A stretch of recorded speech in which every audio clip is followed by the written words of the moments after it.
Hey, I'm Ben Harris. And I'm Brennan.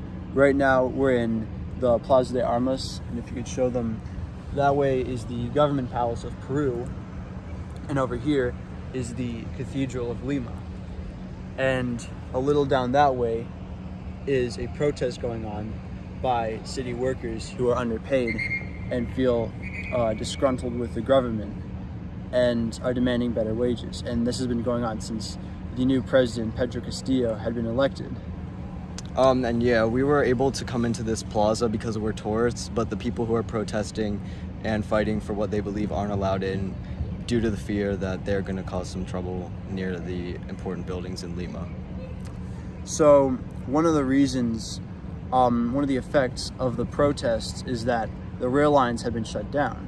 And because of that, because they've been blocking a lot of the important roads and infrastructure in the country, we were unfortunately unable to go from Ollantaytambo, which is where the train depot for Machu Picchu takes off, and we were not able to visit Machu Picchu, unfortunately, and we won't be able to do it at all this trip. But even though we weren't able to go to Machu Picchu, we've still made a lot out of this trip. We've got to meet a lot of families and really immerse ourselves in the culture of Peruvians. And even though it's a bummer, we still managed to make new plans which were just as exciting. Like, for instance, instead of going to Machu Picchu, we saw some other really great ruins at Ollantaytambo.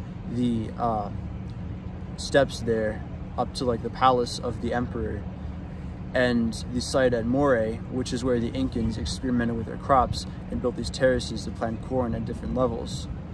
So that's our video on improvisation and where we are right now and how we got here. Thank you for listening. Thank you. Once again, it's Ben Harris and Brennan.